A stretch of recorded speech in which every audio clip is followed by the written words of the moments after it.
Okay, so thank you for coming to this event, and I am delighted to share so much of my knowledge. This particular material, this was based on, this book was actually written over 20 years ago, and I signed a 3-book deal with Hampton Roads Publishers, which you may know are the people who did Conversations with God.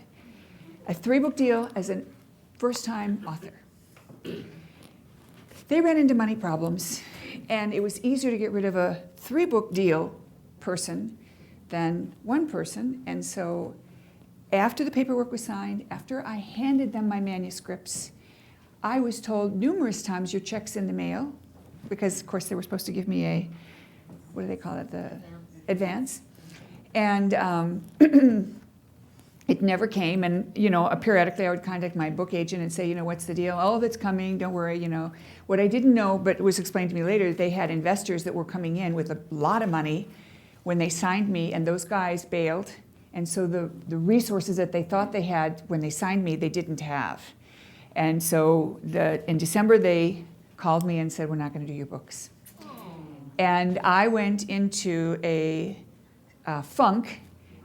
It just, kind of just went within, and didn't even talk about it. And for 6 months, and my best friend, when I finally told my best friend, she said, boy, I know you were really upset because you didn't even tell me. And so what I told them at the time, and I truly believe this, I had put out that this book would be a bestseller, and the book wasn't ready. And so I told the head of the publishing company at the time, it must mean that I need to do more work here. And so I claimed that. So it kind of went into a back burner. And then because I was traveling and teaching the Merkaba, and literally became the most prolific teacher of the traditional Merkaba that came through Drumville and Melchizedek, then I wrote and published this book, which took off like crazy.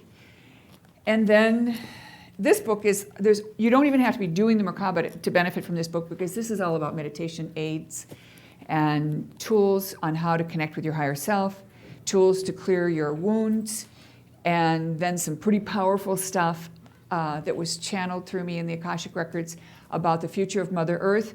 This was written 4 or 5 years ago, I don't remember now, but the point is, the stuff that's in here is what they're talking about now at the podium in the other rooms. What's the title? This is called Beyond the Flower of Life. And we have a few copies here, and they also have them in the bookstore. Okay, so if you're going to go to the bookstore, it might be easier there or here. And then I wrote this book, Reweaving the Fabric of Your Reality, and this was me as a reluctant writer, because this stuff is really weird. I sat in the bar last night waiting for my dinner, and somebody said, we were talking about where people lived, and this man said, well, if you have a place in New York near the World Trade Center, do you ever go over to the monument? And I said, no. And he said, why? And I said, I have a bad attitude because I think that whole thing was a conspiracy, and I can't go there because it feels like I'm supporting it somehow. And, I pass by it on my way to the subway, but I generally avoid it. That's how this book was for me, because, and as I said to them, I try to look normal, but I have really weird ideas. So what happened with this book is I was secretly teaching a few people here and there on clearing entities and how that, what is it that happens when people pick up energies, dark energies or energies with whatever. And one day I received a phone call from a friend of mine. And that morning, when I was getting myself dressed, I realized that all my workshops this month had canceled. And remember, I was like living from week to week. And I remember looking in the mirror saying, so how are we going to make the house payment this month? Because that's a way to deal with your fear, right? Not to be afraid of what's going on, but to look at it and say, oh, the universe must know something I don't know, because I don't see where it's coming in, but, who knows? Somebody knows something. Again, that allows me to have it rather than to be fearful. Okay. So this phone call comes in and she says, I want you to teach that stuff on clearing entities. I've got this group of people that I work with and we're using this one method, we don't like it. And she says, I know you know how to do this and I think your work is probably the thing we need to do. So I'm thinking, I don't want to teach that stuff. It's really weird. And so I said, well, look, I'll write an outline. If you like the outline, then I'll teach the class. Because I'm thinking there is no way I can teach just a little bit, just the easy stuff. I have to give her the whole thing. So she calls me the next day after she gets the outline and she says, I met with the girls that want to host you and we looked over your outline and it's not exactly what we were looking for. And there's this pause and she said, it's way better. So then I actually had this mimeographed for years and years. Some of you, if you have some of my old work, this was like photocopied on this yellow book and it had this funky cover. Anyway, when I got all done with the material in this book, my guide said, well, now do the CD. And I said, what CD? And they said, well, you have to record it because some of the people who are clearing entities or dealing with this, they don't have anybody near them. They're out in the boonies or whatever, and they need somebody to practice with. So there's a free download with this book, and the secret is on page 10, I think. And so there you go. Anyway, those two books came out, and then I was finally ready. This went through like 30 rewrites, you guys. It's really, really good. Has anybody here read it? Well, you're in for a treat if you do. Okay, so let's get started. I'd like everyone to pull out a paper and pen. And if you don't have a paper and pen, we have some paper here. Do you need paper? Okay, so what you're going to do is, and this is the only writing exercise you have, so it's okay. Who needs paper? I have more.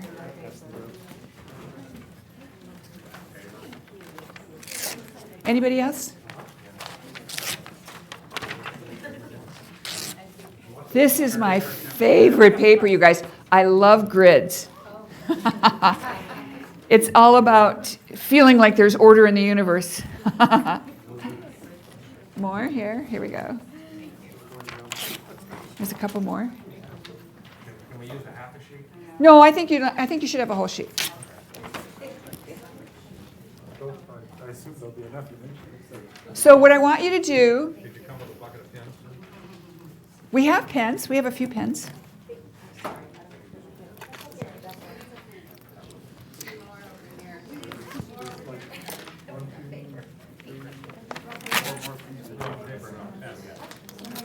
I have just a few pens, unfortunately.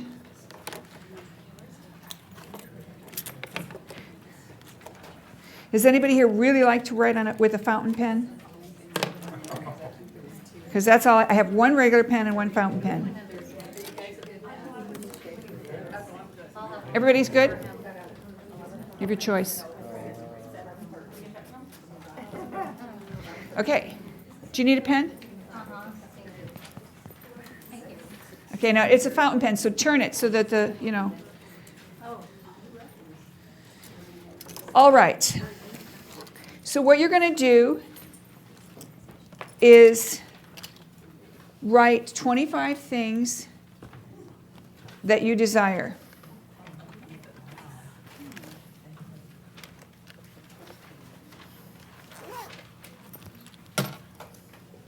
Just for me or for the earth in general? Whatever comes to mind. And this is important because what we're trying to do is have you unwind that kite string. Kite will never fly if you don't unwind the kite string. So writing it down literally unwinds that kite string, and it's telling the universe you're serious. So it's okay with me if you have, world peace on your list. And we'll talk about that if that turns out to be your thing. I have to keep this over to the center here.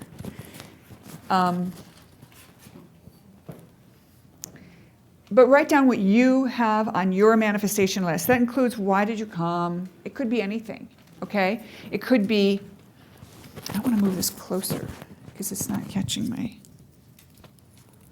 voice here. No, that's going to rub. Okay, so anything you can think of, anything that you would think of. If I stood up here and said, okay, I got a magic wand, you can have anything you want. What would you write?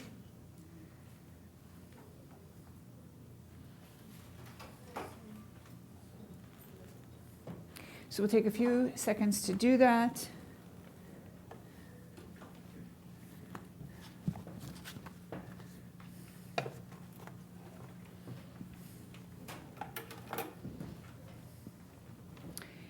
And don't worry about the geometry part, because everybody who comes to my classes says if they'd learned geometry the way I teach it, they would have gotten an A.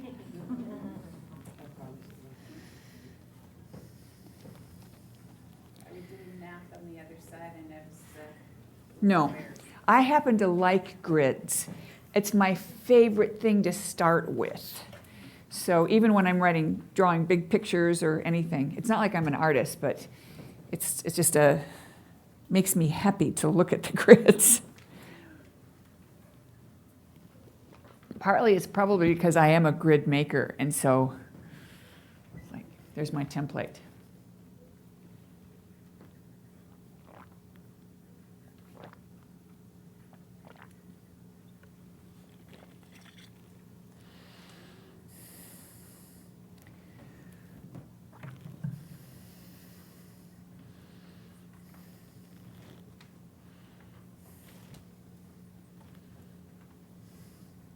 So we'll give you just another minute.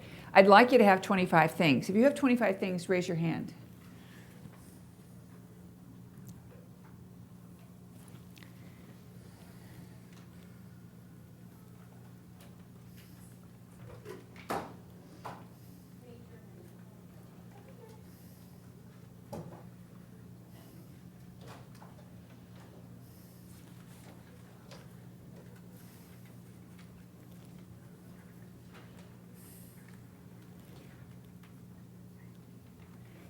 Veto.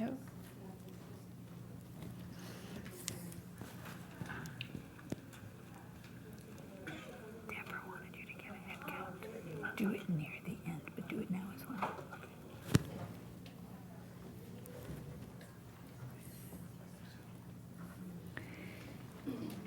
So for those of you who just walked in, your 25 things that you desire.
Okay, take just another minute.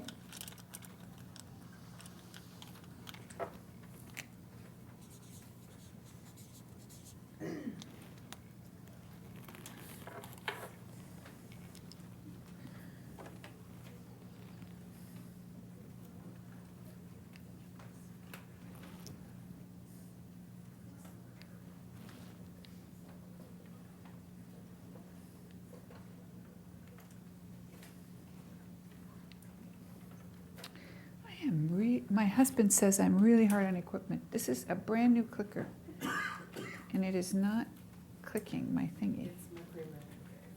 That too. All right, let's ask for an antidote of Mercury retrograde. Here's how you antidote Mercury retrograde. I'm asking for all the benefits of Mercury retrograde, and I'm asking to antidote all the disadvantages so that everybody gets clear communication, equipment working smoothly, clear understanding, and everything is peaceful. Well, I'm close enough. I guess I can advance it manually. What I will tell you is about Mercury retrograde is I was sitting across from one of those book publishers, with Hampton Roads at a dinner before they signed me. And you know how when you're really like in your passion, you don't notice when you're being cheeky? So I said to this man across the table from me that Mercury retrograde had lots of benefits. And I didn't know this guy was an astrologer. Already I'm in trouble, right? And he said, well, I'm not so sure that's true, but why do you say that? And I said, well, for example, it's a good time for a rewrite.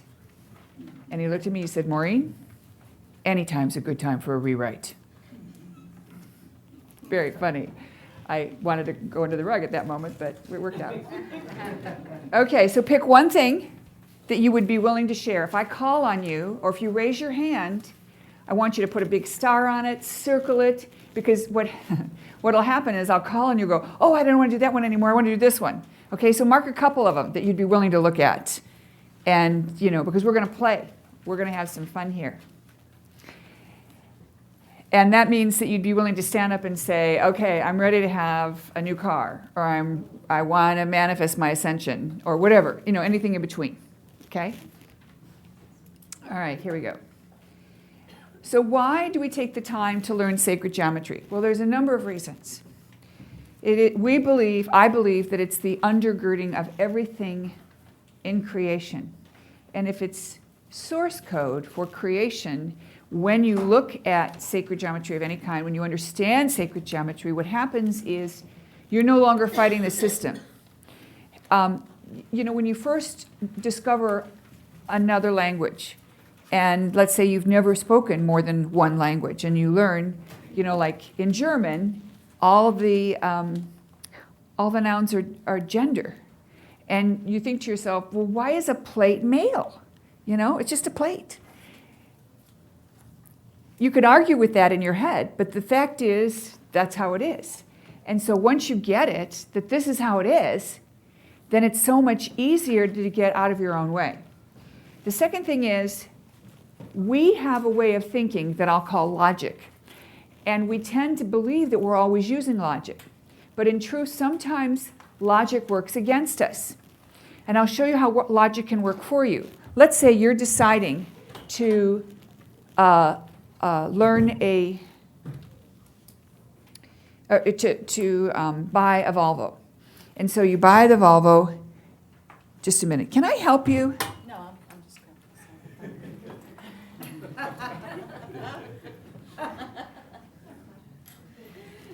Okay, so you want to buy a Volvo. And you go to the car dealership and you start looking at Volvos. But you decide, I'm not ready to buy it yet. I'm going to buy it, but I haven't bought it yet. And then what do you see on the road everywhere you go? Volvos. So what you're going to do is, once you understand how the simple rules work, it kind of frees you to not doubt yourself. Now, once in a while, when you think you're supposed to buy a Volvo, all you see are Chevys, and pretty soon you get it. Oh, I'm probably going to buy a Chevy. That's important. All right, so we're going to start backwards. We're going to start with some math, going to work your brain a little, and then we'll do the easy, fun part second. Now, the book is written the other way because it's hard for people to get their brain into that stuff. And so part one is all the fun practices, And part 2 is why it works. But this will be fun. So here we go. Turn your paper over, and we're going to play a game. And we're going to pick 2 random numbers from the audience. And I'd like, let's see, you're smiling at me. Pick a number, any number you want. 7, okay. And then I want one other person to volunteer a number. 8, okay. All right, so we're starting with 7 and 8, right? Is that right? Is everybody happy with that? Okay. Did you know me beforehand? Did you know me, whoever said 8, did you guys know me beforehand? Okay. All right, so I want you to add 7 and 8, just like it is on here. So you're going to put 7 and then 8 right below it. All right, and that's going to give you 15. Okay? After 15, I want you to add 8 and 15. And that's going to give you 23, right? The next number is what? 38. Everybody has to do this math, by the way. That's the only thing you have to do, because you won't. Where did we get 38? 23 and 15. Okay, so first number is 7.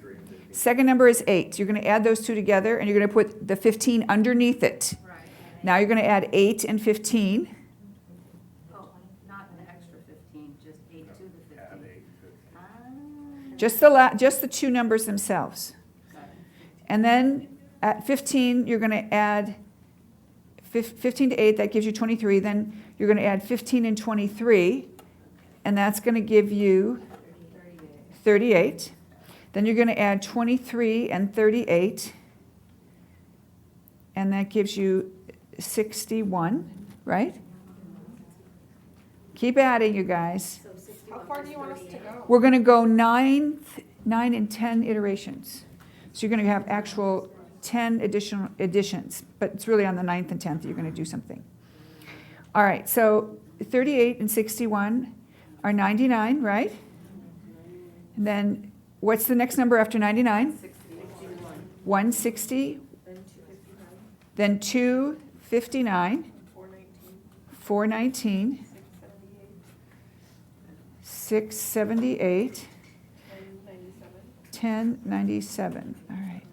All right. 1, 2. Count how many lines you have. So if you have 7 and 8 and then a line, that's 1. And then under the 15 is 2, 3, 4, 5, 6, 7, 8, 9, 10. We have 10 results, right? Yes. So do we need to do one more? Let's see. Okay, 1097. And then the next number is 1775. All right.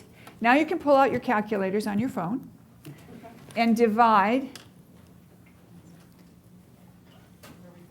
1775 by 1097. You're going to divide the last 2 digits.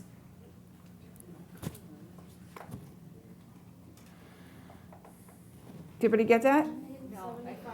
All right. Your last digit you created was 1775, right? Yeah. Your second last digit was 1097, right?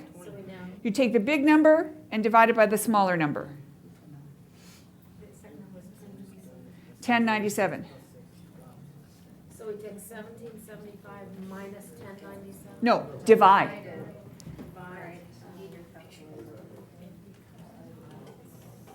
Who did it? Who did the whole math thing all the way through? Who did the math? Did you use your calculator? Okay. All right. Would you come up here with me? Oh, you both did. Okay, good. 1.5. So you have 1097. What's the term? Yeah, 1097. Divided by, 1775 divided by 1097. Right. And what did you get? 0.1618, whatever. What? Okay. Does this number match the number on the screen? Yes. How could I have known that? Thank you. I'll help you down if you want. Okay. Now, how many of you have heard of the Fibonacci sequence? Okay. The Fibonacci sequence is famous because it was ascribed to a mathematician known as Leonardo Fibonacci. He wrote a book called Liber Abaci. He was an Italian monk who was also a mathematician.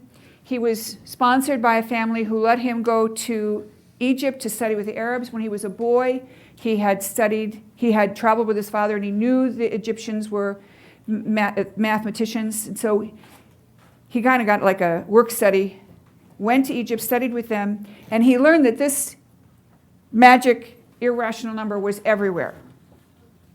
He began to write a book, and the purpose of the book was to tell everything he had learned about mathematics. And he won the equivalent of a Nobel Prize for this book called Liber Abaci. And in that book, he describes this sequence that was later named after him called the Fibonacci sequence. And he was describing how rabbits reproduce. And the way it goes is 1, 1, 2, 3, 5, 8. Same thing we're doing, right? So 3 and 5 are 8, 5 and 8 are 13, 8 and 13 are 21, 21 and 13 are 34, 55, 89, 144, like that. Okay, so the Fibonacci sequence is really easy to learn because you're starting with 1 and you're looking back in time at the previous digit, which doesn't exist. So then you have another 1, then you add those two 1s together. Standing on the second one, you're looking backward in time at the 1. Here is the second 1, and now you get a 2. And then here from the 2, you look back in time at the 1, and you have a 3. That's where the sequence comes from, okay? Everybody makes that a big deal because the Fibonacci sequence is so easy to learn and so easy to understand. I call this the Phoenix sequence. And the Fibonacci sequence is a subset of the Phoenix sequence. So understand that when you take two numbers and add them together in a loop without adding any other numbers to it, on the 9th and 10th iteration, you will produce phi. This number, 1.618, is phi. Now I'd like someone to stand up and be my model, and I'll show you where you find phi in the body. Now, there's all kinds of sacred geometry books on what phi is, but it's this magic relationship that's found in the body. It's found in nature. It's found in inorganic relationships like the distance between Mars, Mercury, and the sun. So who's my model? Okay, step right up. So now, this is a calipers. And I always have security go through my suitcase when I travel with this. I don't know why. Now, this calipers shows this relationship of 1.61. And what it means is it's a relationship. Now, any irrational number is a relationship. And there are two kinds of numbers in the world, which we're going to talk about in a minute. But an irrational number is a number that goes on for everybody. We all learned that in 5th grade. We mostly know about pi, pi, which is 3.14. And if I say to you, what's the next digit after 3.14? There's $100 riding on it. Who knows the answer? 1/6. Okay. Unfortunately, that was a joke. But here's the point. How did you know that? I used pi. Okay, so he knows it because he's familiar with it, and he already knows the answer. So somewhere along the line, he either did the math and created that relationship, which I'm going to talk about in a second, or he Googled it. The young ones all tell me, oh, I just Googled it. Yeah. Now, pi is the relationship between a circle and its radius. So whether you have a little circle or a great big circle, pi is the relationship between the radius and its either area or circumference. And the ancients figured this out. That's the most well-known irrational number there is. And remember, irrational stands for a number that goes on forever, that never resolves. And we're going to talk more about irrational numbers in a minute. But first I want to show you phi, P-H-I, one of the second most well-known relationships. And phi, if you'll hold your hand up like this. Okay. So this is a tall man, so I get to use my large calipers. I also have a smaller one for anybody else who wants to play with me. And this shows this relationship, and this would be 1, and this is 1.618, okay? And the bigger it gets, the less accurate it is. But you can see that relationship points to his wrist. So the length from here to here, so from his little finger to his wrist is 1. And then this becomes 1.618. Well, it turns out that even the DNA spiral, thank you. And wait, before you go, let's do the face. I'll just show your face. Now, I promise not to poke you. You just look Right. turn sideways, and then we're going to turn you sideways. That's okay. Okay?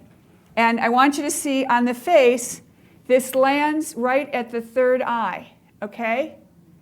This way, here we go. And if we reverse it, it would be, I'm going to just come on the side of your face here. It would be right at the base of the nose, okay? So we'll pass this around, you can play. You can like hold this up to your hand. Start with your little finger, see? And you can do this with your wrist. Okay, put it on your wrist and your little finger, and it's going to show right where that joint is. And if you go to here, you might need to use the bigger one. See, isn't that cool? What this does is makes it real. This relationship is found in the way plants grow. It's in the way the plants throw out their stems. It's the way their leaves grow. Anybody here grow roses? California is a lovely place to grow roses. How do you get the most roses off your rose bush? Do you know? Prune it. But do you know where? Oh, well, I'll tell you something. You know how roses have a 5-leaf stem? There's a one at the end, and then 2 and 2, right? When you have a rose bush, if you will trim and leave a 5-leafer on the bush, it will throw another bud. So the way to get the most buds off of your bush is to always leave a 5-leaf stem on the bush. So you can cut down as much as you want. You can even cut with one of those stems on it. Make sure you leave one. And the reason is because in the case of the rose, it grows a 1, 2, 3 leaf, and then 5, and starts over. And the rose bush always wants to have a fiber right below its bud, I guess to protect it, who knows? But that happens to be Mother Nature's way of showing you the Fibonacci sequence. And as you start to discover this, you can see, now if you had art in your bag or something, we don't have any art here to speak of, but I'll bet if we started looking at the art, you'd see some very cool distances that are deliberately done so that you can capture something. Look at that. Okay? It's widely used. Architects know it, designers know it, artists know it. So phi, this magic relationship, I believe is source code for creation. Now, we're going to apply some of this information to how you manifest. But I want you to remember, what was the interesting thing that we did when we did that addition? Who can tell me what they noticed about it? Anything?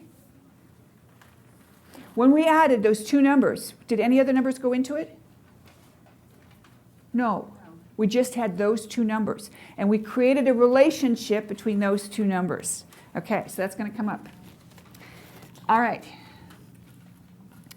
In this work, I developed, there are 5 steps to genie manifestation. And it has to do with my work as a mystic as well as my work as a manifester.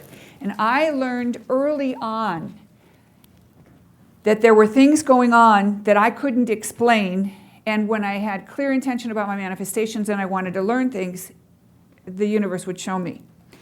So the first thing is you look back in time from the after event. Now, we haven't described what the after event is, but what I want to say is, remember when I took you through the Fibonacci sequence? 1, 1, 2, 3, 5? If you're standing on 3, that's where you are. 5 is your heart's desire. That's the manifestation thing you're going to do, okay? And whatever was over here is what you're going to add to create 5. But you can, if you know algebra, you know you can do it the other way. You can take 3 from 5, because that's your outcome, and you're going to know what that number is, okay? But what if you stood over here and you're here, then the middle number becomes phi. Does everybody follow all that? Go ahead. It also looks like every third number is a prime number when you did. Well, that may or may not be, but that's not part of this. So what I want you to understand is you're going to think about your heart's desire, and I'm going to teach you how to do that, but I'm also tying it to the math, because once you learn the math, what happens is you don't have to doubt yourself anymore. How many times have you been close to manifesting something and then the rug gets pulled out from under you? Some of you who were here early and I was telling the story of the publication of that book, I had the rug pulled out from under me. What was my manifestation at that time? A 2-book deal or better. So I managed to get a 3-book deal, but I forgot about customers or it being published. Do you see what I mean? I didn't go to the finish line. I thought I was at the finish line. I mean, when you're first writing, all you want is a book agent. Then once you get the book agent, all you want is a book contract. See what I mean? But what if you think further out? And this is what happened to me. When my first marriage ended, I was in the very interesting situation of choosing to send my boys to college and knowing that I was going to be responsible for a big chunk of it. And one of my sons got a fabulous scholarship at a fabulous school, and the parental portion was only $10,000 a year. And so they first wrote me and said, just send us a check. And I looked at this letter and I tossed it because I laughed out loud. I thought, there's no way I'm going to send them $10,000. So a month later, I get another letter and it says, since you didn't send us the full payment, we're going to go ahead and invoice you monthly and just send us $1,000 a month for the next 10 months. So I looked at that letter and I thought, well, if I send them $1,000, I'm not going to make a house payment. So I threw that letter away too. Now, one of the brothers of the son that was going to this school said to his brother, quit dreaming. There is no way Mom can send you to this school. And he said, she says she can do it. I'm going to let her try. And that first semester, I came up with that $5,000, and it was one of the hardest things I ever did because I really was living from month to month and going under like $100 or $200 every month. And at the end of that, I said to myself, there is no way I want to do that again. What did I really want? Freedom. Not freedom. Let's be specific. What was it that I wanted in this situation regarding...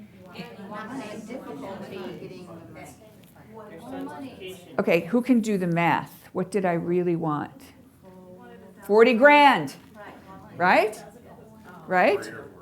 4 years worth, because I didn't want to keep doing this little, baby stuff. Because if it was that much work, let's just do the whole thing then. Okay? See what I mean? So that was a big aha. So that's why I want you to think really big. You're also going to have little manifestations, but the big ones are like this ongoing thing. So back then, I never had $40,000 of my own money, although I had certainly managed, a $1 million budget in my work. I was never my money, so I never felt like I had ownership of it. So I couldn't imagine what $40,000 would look like or feel like. And I was really scared that I would fail. So then I thought, what would it look like? What do you think? If you were asked to come up with a visual that represented my goal to pay my son's tuition so he could go to the school, what would it look like to you? What would you think? What would you tell me to visualize? His graduation. Bingo. So I was so terrified that I couldn't conjure this up in my mind. Now, if I said to you, look out your window and look at the neighbor's car. If you closed your eyes and looked out the window in your mind's eye, you could see your neighbor's car, right? That's pretty easy for people to conjure up. But I could not imagine him graduating. I was that scared. And you've all been there, right? You're scared that you're going to fail, or you're scared that it's not possible. So then I thought, well, what is it? What would look like that? And I realized that I had a photograph from his high school graduation. So I put the picture on my desk, and I looked at it probably 30 or 40 times a day. of him and his high school graduation pretending it was college. And I would say two things. There were some crazy moments, but it wasn't that hard. First statement, you're validating where you're at. That's another key. What you resist persists. So if you say, I'm not really overweight, and you're trying to lose weight, you're resisting the change. But if you say, I'm okay with how I am, but I'd really like to be this weight, you're accepting both. And then you're not offering any resistance. And this is a very important tool to help you recognize. Again, go back to that balancing act of those two numbers that we did in the beginning. So what the universe wants you to do is to hang on to what you got and hang on to what you want equally. The universe allows you to hold two versions of the reality at the same time. Quantum physics bears this out, and we're going to talk about that in a minute. So you're going to create a present time conversation with someone likely to be there, and the way that works is you're going to imagine someone in real time. So if I'm trying to imagine my beloved and I don't have a boyfriend, what is my special occasion that I am going to, well, but maybe I don't need to get married. Maybe I just want to live with him. What is a special occasion that proves that you're happily together? Valentine's? What do you do at Valentine's? Connect. You get a gift. What else do you usually do? You go out. And what do you do at dinner? You make a toast. So you see how we've distilled this down to one image? So now you're looking at your beloved, and you're looking at the gender that you want, okay? Whoever that is, whatever that is. That's the only non-negotiable that I can think of, okay? Right now, in this moment. You're looking at that person, but you don't know who it is or anything about them. You just know that if you're looking for a beloved that's a male gender, then you see a man. So let's play with that. I see a man, and I pretend I'm holding a glass in my mind's eye, and I say to him, or he says something to me, and I say something back, and the mind cannot tell the difference between an imagined experience and a real one. And the proof of that is every time you go to the movies and you suspend disbelief and something interesting happens and you jump or laugh or cry, your mind cannot tell the difference in that moment. Do you see where we're going with this? So you're using these tools to your advantage. And we're gonna keep going through this. This is just like the overview to get you started. You'll notice how you feel. Whenever you put yourself in a first-hand situation where let's say you're calling your mom and saying, "Mom, I'm going to be on the radio, blah, blah, blah." And you hear your mom say, "Honey, this is something you've always wanted. I'm so proud of you." You see how that evokes this immense emotion? And then what happens after that is this laughter. And then I'll give you some tools that'll help you go on. All right, so now we're going to get into some more math. I want to talk about how time works. Now, this is based upon my experience as a mystic. I open up into the Akashic Records. I'm a channel for the Akashic Records. I teach people how to go in the Akashic Records. And because of my gifts, I'm able to see this in a way that's not scientific. However, I am married to a physicist. And I do have the benefit of having him tell me if I'm really off the deep end. So what I want to talk about is, I want you to think about this. What happens after high school? Typically, you go to college or military, a trade school, maybe you become an office worker, a factory worker, or something else, right? Everybody can track with me on that, right? Okay. And then let's say you go to college, and then you go on to graduate school. All right, now look back at graduate school. You're already in graduate school. Let's say you went to a really good graduate school, Columbia or something, and you know that if you hadn't gone to a particular college, you wouldn't have gotten into that school. Does everybody get this? So you can trace a line from here backwards, a straight line. Yet when you're standing here at 16, a high school junior, You can't imagine this. Do you see where we're going with this? Now, the reason I point this out to you is because when you recognize that you have the ability to transcend time, maybe you're not going to jump out of the time-space continuum, but you have the ability to transcend time in the sense that you can imagine what it would be like. So you're using a linear equation of what happens next. How did you get into graduate school? And the answer is I went to the right college, I did good, I did well, got good grades, and so on. This is important because we're going to now talk about what I will call the categories in the dimensions that help you manifest. I believe that the dimensions are nested. That means first dimension, and then second dimension, third dimension, they're all nested like Russian dolls. And that also means that at 3 you can look at 2, and at 4 you can look at 3. And at 5, you can look down at the others. And some of you who've had mystical experiences can attest to that because you've had these experiences, but they were never defined this way. Okay. So the first thing I want you to think about is what is called linear systems. This is a scientific term, and it's based on cause and effect. It's incremental, reliable, ordered, cyclical, and all elements are known. It's like this. You're a child. Your mom says, don't go outside without a coat. You'll catch a cold, and you'll yell, no, I won't, and you keep going, okay? This is what she believes is cause and effect, and you're going to defy it. The important thing here is we've all been taught that for every cause, there's an effect, but it's not true.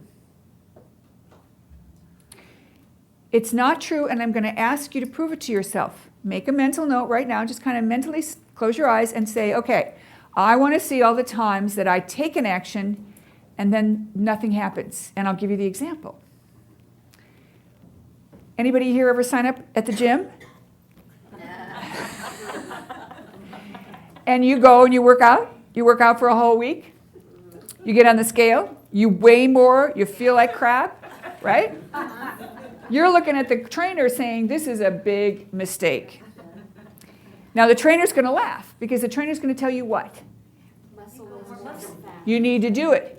You need to do it more, right? And that leads us to the next concept, which is, oh, I have to explain more of this first. All right, we'll set that guy aside. This is the most well-known mathematical linear equation. It's Newton's number 2 law. And what I want you to notice is distance equals velocity times time, and anybody who drives uses this.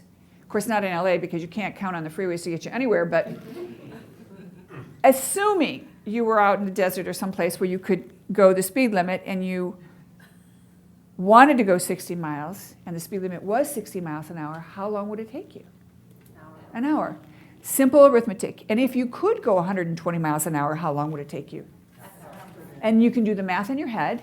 You understand the relationship is direct. A linear equation will always produce a straight line on a graph, okay? That means that on either side of the balance sheet, what goes in comes out. What goes in comes out, okay? Always produces a straight line on a graph. Now, a dynamic system, which is what I started to talk about, like when you go to the gym, you have reiteration which appears to be linear yet has no impact. Think of a game of pickup sticks. Does everybody know what that means, pickup sticks? We have a bunch of sticks like skewers, and you hold them in a bundle, and then you let them fall. And the game is for each player to pick up one stick. Now imagine in your mind's eye, the first person picking up a stick, the pile doesn't move. Second guy, pile doesn't move. Third guy, pile doesn't move. But the fourth guy, the whole thing shifts, right? Can you imagine that? That's a dynamic system. So here we have a system where you have feedback, feedback, feedback, nothing happens, and boom, something happens unexpectedly. Maybe it doesn't happen to the sixth guy. Maybe it happens on the second guy. In a dynamic system or a nonlinear system, negative feedback maintains the status quo, meaning you think nothing has happened. This is science. These are science terms, you guys. These are not terms I've made up. Now, I just want to play for a minute and say, here's my left hand, and here's my not left hand. Makes sense, right? This is my not left hand, and this is my left hand. That's what we did. We called linear one thing because we could understand it, we could predict it. And nonlinear, we didn't know what it was, so we had to describe it by saying it's not linear. So there's a man and there's a not man. It's hilarious when you think about it. And there's more here that I'm wanting you to get. Now, why do I teach it this way? It's because I want you to get it, that a dynamic or nonlinear system is a system where the system is changing and the feedback is going in. Pickup sticks are being picked up, or an avalanche, okay, small rolling snowball suddenly produces an avalanche. Negative feedback keeps the status quo. There is an apparent randomness and chaos because you don't know when that thing is going to occur. And it's unpredictable and the timing is unknown. This is where this concept of time is so important, because if you keep flashing your own picture, your own change, this is how it is today, no resistance, I'm okay with the job I got. And that's another thing. How many of you are ready to change jobs and are looking to change your job? Anybody? Okay. So you volunteer when we do this exercise. But think about it. Do you tell your friends all the good things you like about the job you have right now? Or do you tell your friends all the stuff you don't like? Which do you do? Lady with the gray shirt. Oh, I'm being very conscious of when I first started the job, I was focusing on all the bad things, but now I'm looking at the positive things. Okay. So that I'm not stuck in it. Very good. Because what you resist persists. So now she's going to say, I'm happy where I'm at. I'm really happy in this imaginary job that does all these cool things for me. Okay. A dynamic system is webbed with feedback. Every action does affect the change, but not at the same time. So you can stack the deck, so to speak, with a lot of change and not see anything, and then boom, everything shifts. It's kind of like that story about, you know, some megastar or something. It's like overnight success. No, they've just been stacking the deck, and then suddenly it all breaks. All right. So a dynamic system is focused on change, but not until it reaches a critical mass that causes everything to shift. So a dynamic system has a quality that we haven't really understood. So I look at this from a mystic standpoint and say there's two kinds of creation. Linear, which is a very clear, small changes, small result, large changes, large result, and dynamic, small changes can produce a large result. And dynamic systems rely heavily on feedback. The change occurs, no noticeable outward effect, and if you were to draw, it looks like this. Now this is a very simple drawing of a mathematical equation that was done by a man named Lorenz, who was a mathematician, and he presented a paper called the butterfly effect. Okay? Now, he wrote this paper because he went out for coffee and he was writing software for a dynamical system weather prediction. They would put in the temperature of the air, the land, moisture, all the factors they could think of. And they would have these weather modeling outcomes. He goes out for a cup of coffee, he runs the program. Again, the paper has run out, so he puts in more paper, he picks up the equation midstream and keeps going. And instead of getting his same number that he'd been, the same result on his graph, he got something different. Now, as a researcher, anybody here a researcher? One of the things I believe you're taught, and you can correct me, is the idea that you're taught to notice something that's an abnormality, and you kind of go with your gut. Is this an important abnormality, or is it just junk? Okay? Mandelbrot talks about that in some of the videos that he did, the late Benoit Mandelbrot. Sometimes it's just garbage that's not useful, but sometimes something that's unusual is actually quite valuable. So he was convinced that this was a valuable piece of information and he had to discover why. And what he discovered is that his picking it up in the middle, he had dropped off the digit that was 11 decimal places out. So a very tiny change in the input caused this thing to look the same at the beginning and then deviate dramatically. Small changes can make big impacts.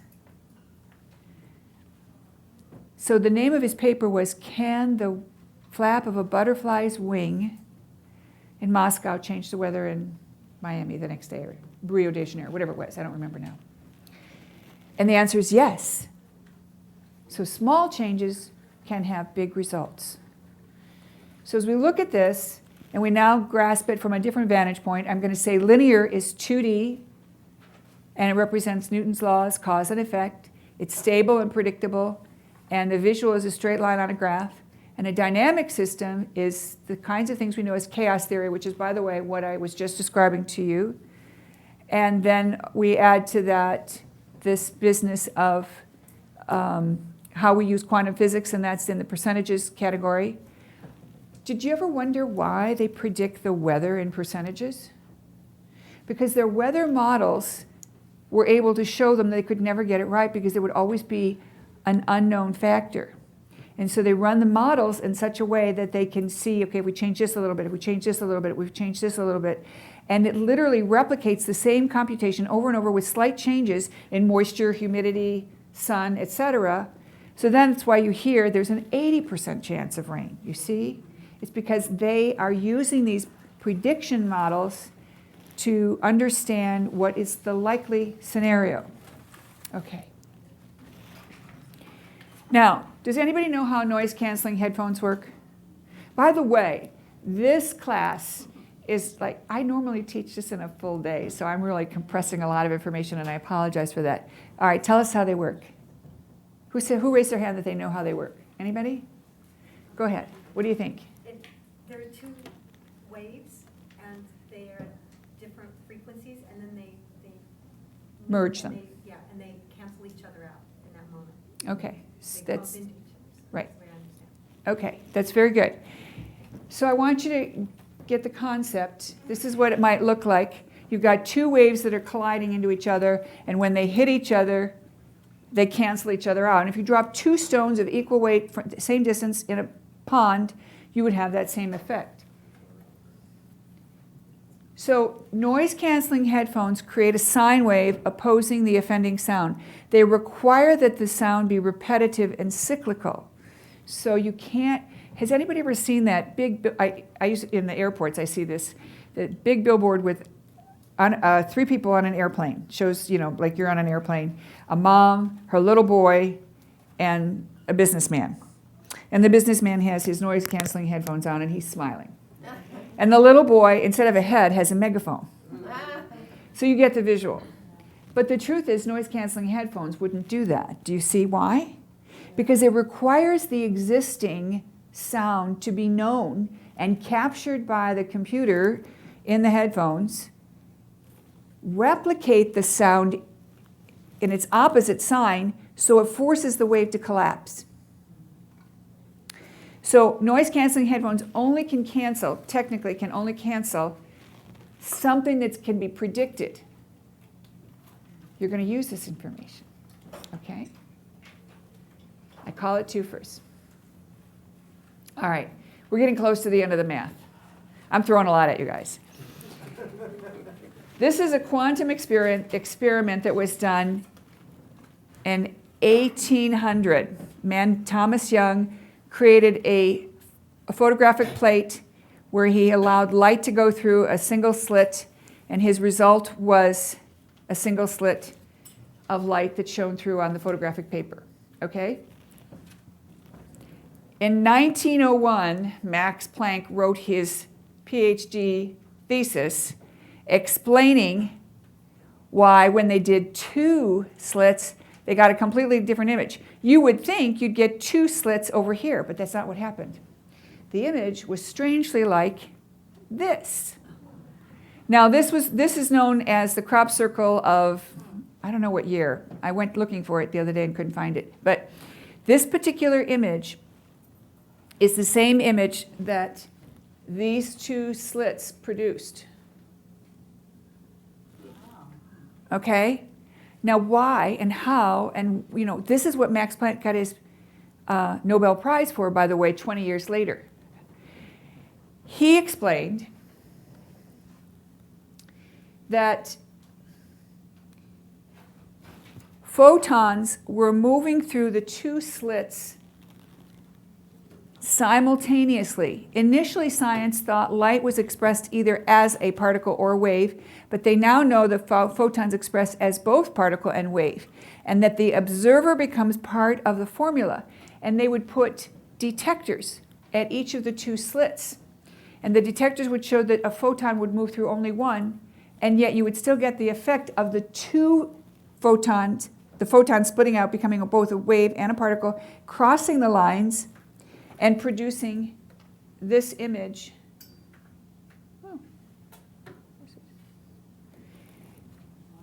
As a cross pattern. So just like those two pebbles in the pond. Now, we're going to use this. And here's how we're going to use this information. I'm going to give you like a little hint. When I was in college, I was in a situation that I wasn't happy about. And in my prayer work, I asked the angels to give me a tool that would help me get out of my bad attitude, but don't make me work too hard. That's how you are when you're in a bad attitude, right? I'm not doing that. So what they told me was twofers. Every time I had a negative thought, I was obligated to do two positives. First positive cancels the negative out. The second positive creates a seed. So if this were a diet, every time you have chocolate, all you'd have to do is follow it with two anti-chocolates.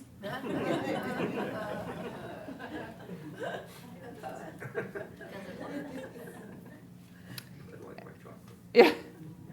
Okay, so now, where am I here? So what happens is that scientists discovered that the observer becomes part of the equation, and this is related to two separate physicists who developed awareness that the observer impacts the results. And what that means is you, the observer of your alternate version of the reality where you get what you want, you're impacting the results not only there, but here. So energy expresses as a particle or wave until an observer steps in and makes it real. There's a physicist by the name of David Deutsch who claims that if what they know about the quantum reality is true, and quantum, by the way, is a word that represents everything that's subatomic, anything that's below the range of the atoms. That means you and I can't see it with our naked eye, okay? He says that if it's happening at the quantum level, it's happening at this level, we just don't see it. And what I will say to you, it's because we don't carry the same perspective. When we're looking at the quantum world, we're looking from a very large space down to a small, so we can see this shift. When we're here, we're in it and we don't see it. It's like the forest for the trees. What you need to understand is that you have the ability to hold two versions of the reality and give them both weight, and your observed reality becomes the experienced reality. There are stories of studies that are done, and I'll give you one that was done in Russia. A bunch of basketball players were tested, and they were divided into three groups. The first group was told to practice for an extra half an hour. The second group was told not to practice for half an hour, but just sit, do nothing. And the third group was told to pretend to practice for an extra half an hour. The group that didn't do anything, their foul line shooting didn't improve. The group that practiced for extra half an hour, what do you think? Their game improved, 25%. The people the basketball players who imagined they were practicing for an extra 30 minutes increased their performance 24%.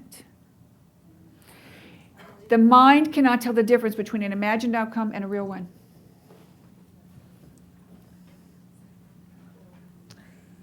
So, this is an old number. This number goes back to like 2001.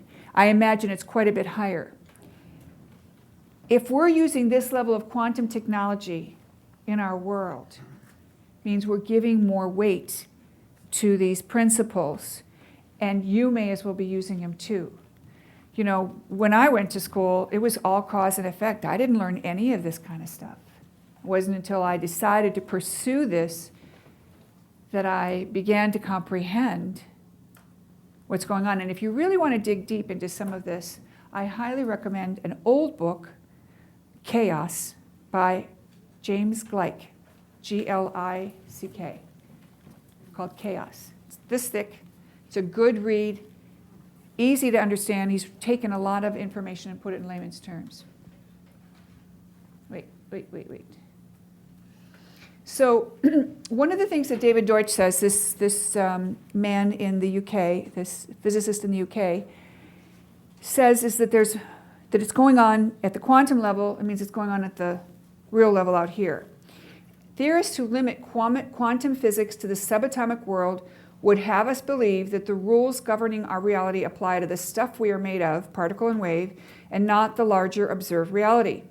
Could it be that our ability to gain perspective from looking through a microscope to gain a larger view of something very small has enabled us to gain a perspective of a reality unavailable to us in the normal way, observed with the senses? What else? Where else have we used perspective? Remember your driving lessons? Does anybody ever remember being told, look further out when you first learned to drive? Because if you look too close, you oversteer. It's the same thing. You've got to hold your vision out here. Like me and trying to manage 5,000 manifestation or 40,000 manifestation. Okay.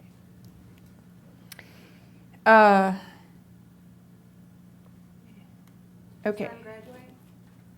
I knew that was coming. I could feel that in my head. That's why I hesitated. The answer is, I'm so like tapped in here. No. But this is very cool. He, first of all, because he had a scholarship, he had to maintain a GPA. And there was this one class that, I don't know, there was some scheduling problem or who knows what his problem was, but he dropped out, some lab. He applied for graduation and got accepted. His name is in the program. He's ordered his cap and gown. We've set up, that we're going to go and watch him graduate on the Washington Mall. And he gets this letter saying, you're missing a half a credit. And you're not allowed to graduate. And I said to my son, and I've empowered my sons to think for themselves. I said, so what are you going to do? And he said, Mom, I've ordered my cap and gown. My name's in the program. I'm going to go through graduation. And he did. And I showed up with the family, of course. And I said to him in real time, there were some scary moments, but it wasn't that hard. And initially, I was terrified. So I'm validating that I was scared. You see, you must validate where you're at. And then I validated that it wasn't that hard because I wanted to make sure it wouldn't be hard because so far it had been pretty darn hard. And that made all the difference in the world. Now, my son makes a very good living because he's works for a big company and he has a number of skills in the computer business that, doesn't have a problem. But after he got married, I quit asking him if he was going to finish that one credit. So,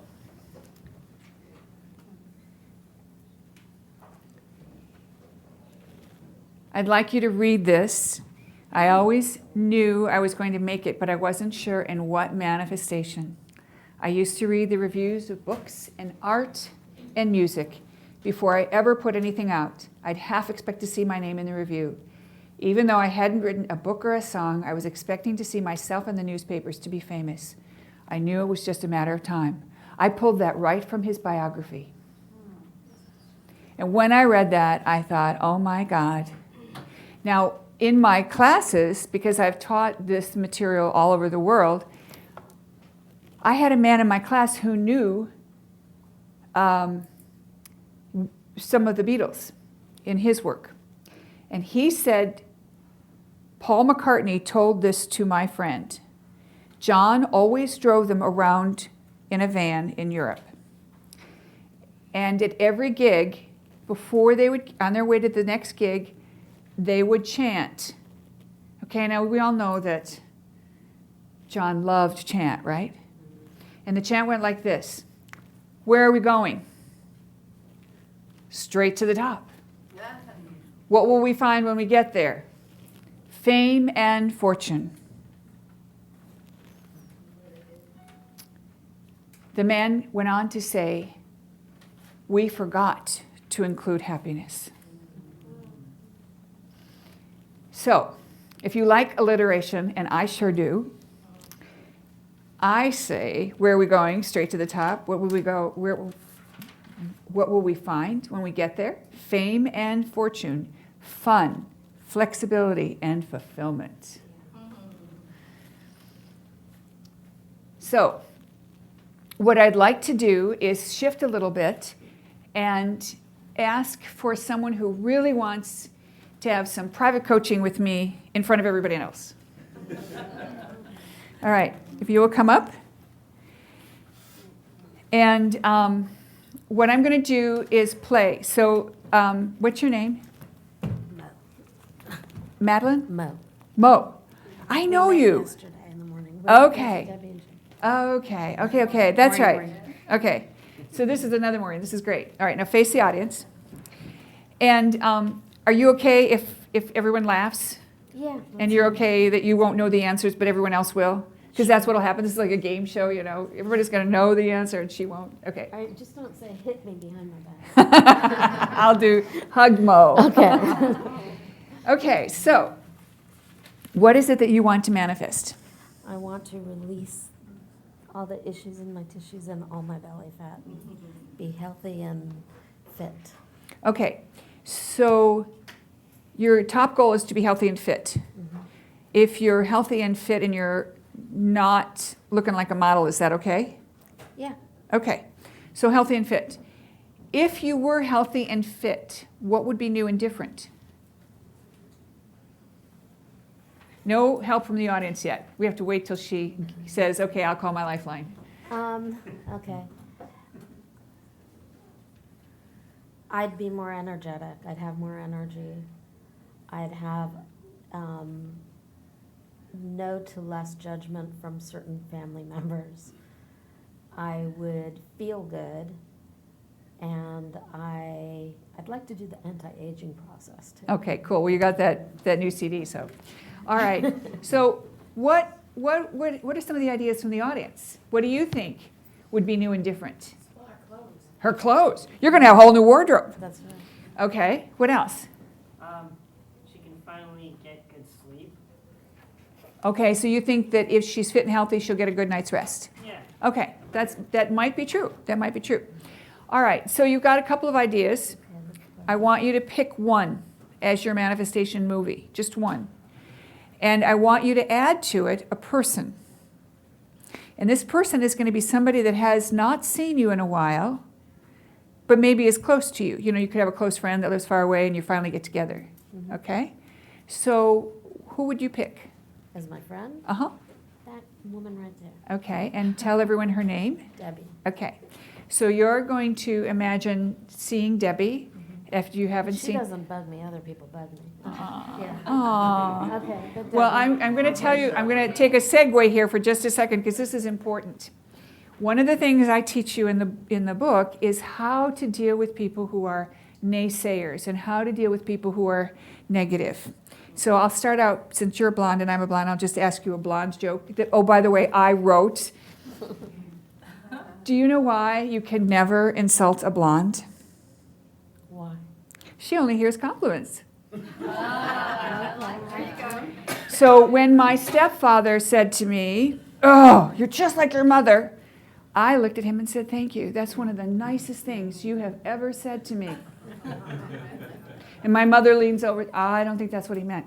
And I said, you know, I get to choose how I hear it. Yeah. So, and my mother, bless her heart, even though I do love my mother very much, said to me one time when I was wearing something that she didn't think flattered me, and proceeded to tell me, you know, when you wear that belt that way, it, you know, makes you look fat. And I looked at her and I said, I'm pretty sure everybody knows I'm fat. And I rather look fashionable. I think it looks really cool right there. Yeah. Isn't that the coolest thing? Yeah. Can I mention a thought process that I had just through this conversation? Yep. Okay. So then I went to immediately somebody else who is a family member who had judgment about me, and I think was surprised when they recently saw that I put on so much weight. Uh-huh. And then I thought, this personality just loves me however I show up. Right. And that other personality is somebody that I don't always have a lot of respect for because of things they've done. And so I don't really, while it would be Okay, nice. but I here's don't the need- problem. it's The that reason why that acceptance. person bothers you isn't because that It's person a gets to trigger. you. It's because you don't love you Yeah, the way you are. You need to love you the way Debbie loves you. right. And there is an exercise you can do for that. That's not part of this manifestation. This is like your own inner work kind of a thing. But the exercise you would do for that is you would write out I love you statements from everywhere. So what Debbie might say, what your beloved might say, what your kids might say, whoever is in your life that loves you. And then you take all the statements of people who are critical and you do a rewrite. You're the script writer, you change the script. So when you hear someone say, "Gosh, you know, you put on a lot of weight. You don't look so good." When you hear that, then you're going to use a different script by saying, "Are you doing okay? Are you feeling okay? Well, good. That's all I care about." Okay, that's, And you see how that's a different script. And what you do is you write all these statements out, then you write the rewrites, like one I just gave you, and then you record it on your phone, and you play it every day for 45 days. It takes 45 days to get new DNA. Okay, so here we go. You're going to have a conversation with Debbie. She hasn't seen you in a while. And who speaks first, you or her? guess it depends who's calling who. You have to make a decision. This Okay. is your manifestation movie. And this Okay. is some things, there are some things you have to decide, and there's some things you have to let the universe show you. Okay. I'll speak first and say, hi, how are you? Okay, and you're going to see her in person, otherwise she wouldn't notice that you're Right. feeling and looking different. Right. Okay, and what does Debbie say? I'm good, how are you? You look great. And she going to say anything else? It's good to see you, you look healthy, and I'm glad to see you looking so wonderful. There you go. Do you see how she started to cry? That fast. She could feel it. She could feel what it felt like to be validated. You look so good. I'm so happy you look like you're feeling awesome. That emotion is what's going to take her to your outcome. So every time you start to feel bad about whatever, you know, your clothes don't fit or some family member is obnoxious, you run your mental movie of you and Debbie saying, I'm so happy you're looking so good. It looks like you feel really good. That's it. That's all you have to do. Folks, all I did to manifest that $40,000, and remember, I wasn't making very much money. I was always going in the hole $100 every month. And I manifested that money.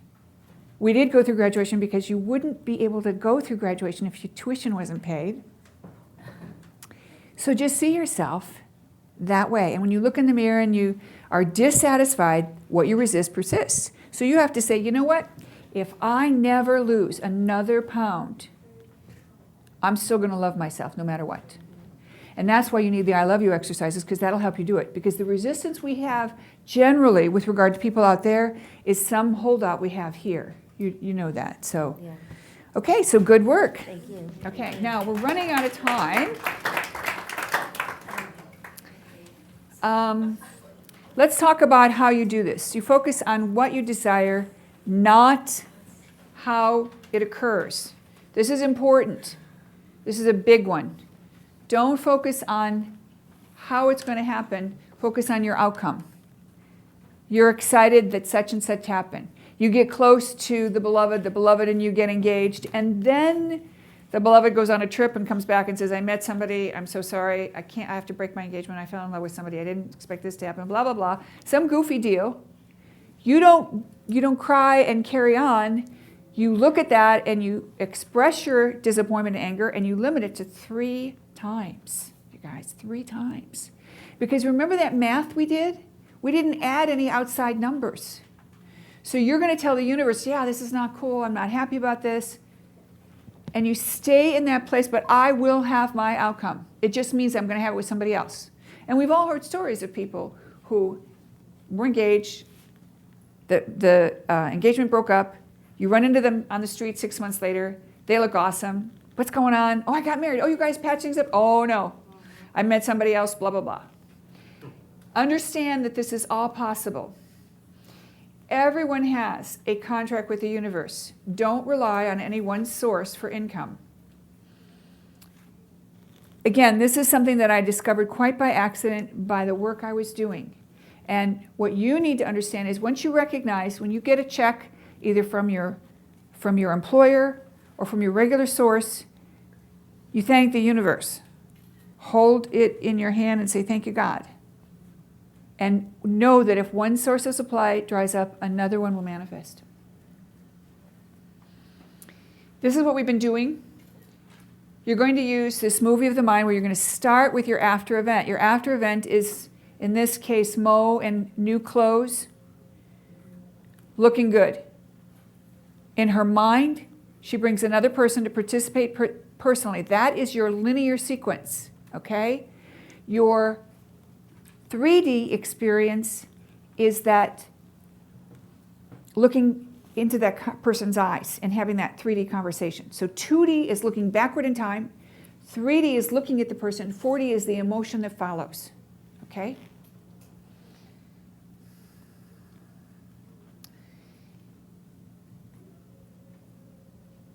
This is an important tool. You can learn to replicate from favorable states of mind and create from there. There was a lady in my class who wanted to have the perfect bar mitzvah for her son. She and her husband went to different synagogues.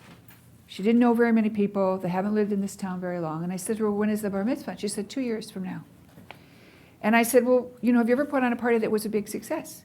So we kept going back in time. What about the kids' birthdays? No. What about an anniversary? No. What about this? What about this? We finally were all the way back to her wedding. Oh, the wedding was fantastic. How about the cake? Perfect. The band, wonderful. Your dress, awesome. The attendance, tons of people. It's the day after your wedding. It's the day after the bar mitzvah. Get it?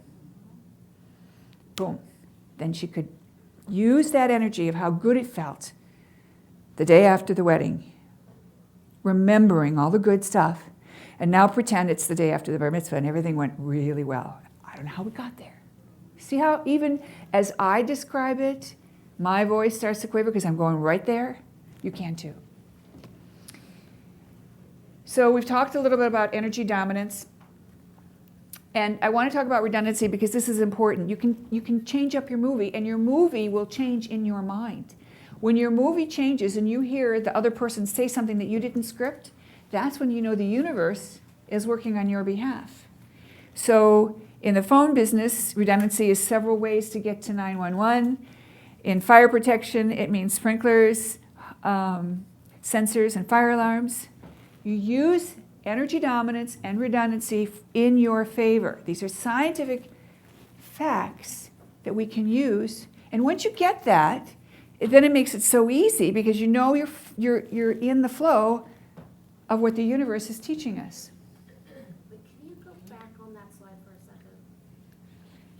Can I go back on? The slide you just had, I'll just take a picture. I'm speaking I to have the it. fire protection. Okay, I honestly, I would highly recommend that you get a book because we're almost out of time and I'm going to get kicked out of here in 30 seconds. There's a whole bunch of information on fear, but which we don't have time to talk about. But what I will tell you briefly is fear is a messenger. And if it's a messenger, all you have to do is close your eyes and ask yourself, what's the message? And the message will always be one of two things. Change your belief or change your behavior. So if I don't think sex before marriage is legal in God's eyes, then I ought not be doing it. Change my behavior or change my belief. Get it? This is very, very important because when you are not in integrity with your own belief system, what happens is you're telling the universe there's not enough. Think about it. So do your best to be aware of what you think enough that your actions undergird it. And don't let little white lies or little things occur. If somebody says, oh, you were part of this, whatever, and you were part of the group after, just say, oh, well, actually I was part of that original flow, but I was in the second class. It's not important to the person that's listening. It's important to you. And if you don't match with what's in your awareness, with what comes out of your mouth, you're telling the universe it's not enough. I've got to make it up. I'm not honoring what I know. Do you see? You're not honoring yourself, and you're not honoring what you know. And that tells the universe there's not enough. And what's the universe going to give you more of? Not enough. So I'm going to close with this story. At age 9, Muhammad Ali received a bicycle for his birthday. He parked it outside a gym. When he returned, the bicycle was gone, stolen. He told the policeman, I'll find the guy who stole my bike and beat him up. The officer found that Ali did not know how to fight and offered to teach him to box. He never found the bike or the thief, but he did become world heavyweight champion twice. We are out of time. Is that true? I want to thank you so much.